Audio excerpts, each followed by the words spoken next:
그치만 실제 한국 사람을 대상으로 이렇게 봤을 때 한국 사람들의 어떤 코끝 연골이 그렇게 튼튼하고 묶었을 때 쉽게 높아질 수 있냐? 그러면 대부분 그렇진 않아요. 그 연골이 묶여서 높아지는 힘이 피부가 원래 위치에 있으려는 힘을 이겨내야 되는 건데, 한국 사람들은 대부분 피부가 좀 두껍고 원래 모양을 유지하려는 힘이 그 묶어서 높아지려는 힘보다 강하다고 봐야 될 것 같아요.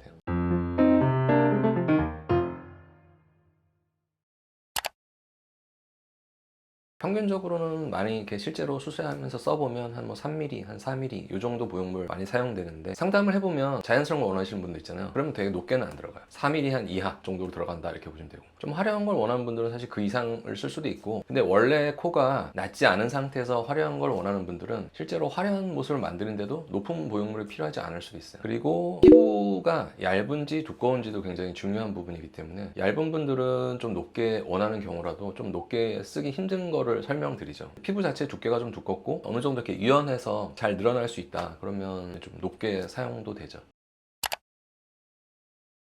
이물질에 대한 염증 가능성, 구축 가능성 이런 거를 고려하면 보형물 썼을 때보다 자가 조직을 썼을 때 생길 가능성이 낮으니까 훨씬 더 안전하고 뭐 좋다 이렇게 볼 수 있죠. 근데 이제 꼭 모양이 항상 더 우수하다 뭐 이렇게 볼 수 있는 건 아닌데, 어떨 때는 보형물 써서 수술하는 분이 뭐 모양은 더 좋을 수도 있죠 사실은. 그렇지만 이제 그런 어떤 모양에서 오는 이득보다 좀 모양이 약간 그거보다 부족할지라도 나는 좀 자가 조직을 쓰고 싶다 이런 분들은 자가 조직 쓰는 게 그분한테는 더 큰 만족을 안겨주는 것 같아요.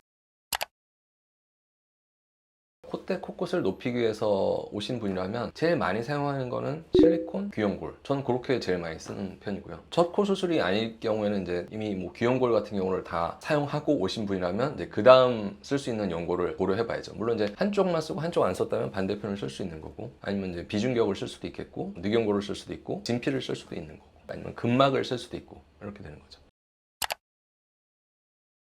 절골이 필요한 경우들이 있죠. 절골이 필요한 경우는 대표적인 게 이제 심한 매부리가 있을 때, 아니면 코가 과거에 이제 외상으로든 아니면 선천적으로든 자라면서 많이 좀 삐뚤어지거나 휘어져 있을 때, 아니면 뼈가 너무 이렇게 정면에서 봤을 때 폭이 넓어서 갸름하게 느껴지지 않을 때, 그걸 이제 갸름하기 위해서 절골을 할 수 있죠. 그 이유들을 이렇게 약간 복합적으로 갖고 있는 분들도 있을 수 있죠. 매부리가 심하면서 코뼈도 좀 넓고 크다. 그러면 이제 매부리도 제거하고 뼈를 더 갸름하게 하기 위해서 절골을 할 수 있는 거고. 근데 단순하게 뭐 뼈는 뭐 매부리도 없고 넓지도 않고 휘지도 않았는데 낮은 코다. 그러면 사실 절골할 필요는 없어요.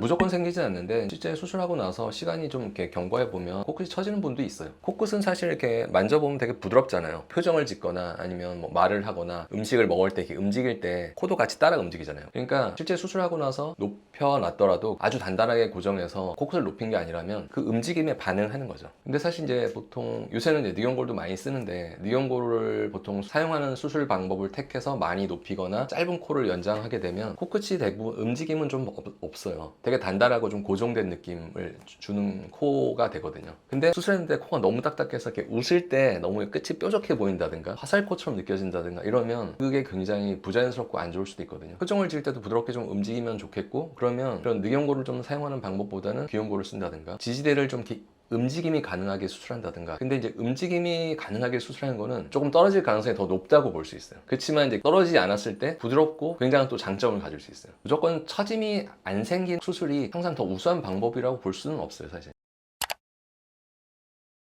사실 좀 힘들다고 봐야죠. 연골을 이렇게 묶었을 때 기본적인 변화는 사실 높아지는 것보다는 좀 갸름해진다 라고 봐야 되고, 그러니까 연골 이식 없이 단순하게 묶어서 높아지는 거는 힘들어요. 근데 사실 이제 코끝 연골이 굉장히 좀 튼튼한데 단지 퍼져 있다, 그런 경우는 이렇게 묶는 과정을 했을 때 물론 높아질 수도 있어요. 그렇지만 실제 한국 사람을 대상으로 이렇게 봤을 때 한국 사람들의 어떤 코끝 연골이 그렇게 튼튼하고 묶었을 때 쉽게 높아질 수 있냐? 그러면 대부분 그렇진 않아요. 그 연골이 묶여서 높아지는 힘이 피부가 원래 위치에 있으려는 힘을 이겨내야 되는 건데, 한국 사람들은 대부분 피부가 좀 두껍고 원래 모양을 유지하려는 힘이 그 묶어서 높아지려는 힘보다 강하다고 봐야 될 것 같아요. 현실적으로는 좀 쉽지 않다.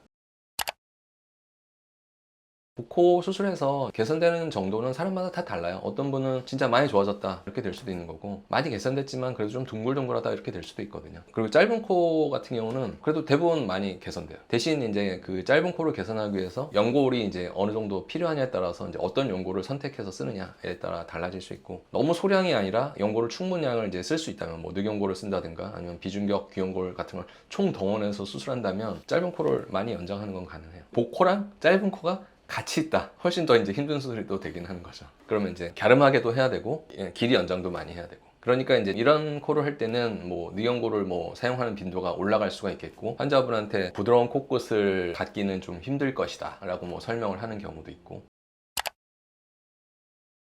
보통 이제 콧구멍이 큰 분들이 대부분 뭐 콧볼도 넓은 경우일 테니까 보통 이제 콧볼 축소로 콧구멍 사이즈를 줄이죠. 근데 이제 정면에서 봤을 때 콧구멍이 큰 게 실제 콧구멍이 크다기보다 노출이 많이 돼 보이는 타입이라면 짧은 거 들린 거를 이렇게 개선하는 게 콧구멍을 작아 보이게 하는 데 도움이 될 수도 있어요. 각도 조정을 하거나 길이를 연장하는 게 콧구멍 사이즈를 작아 보이게 하는 데 도움 될 수도 있고, 그 다음에 정면에서 봤을 때 높이를 세우면 콧구멍이 이렇게 폭이 좀 좁아지면서 길이가 길어지잖아요. 그게 정면에서 봤을 때는 콧구멍이 좀 작아지는 효과일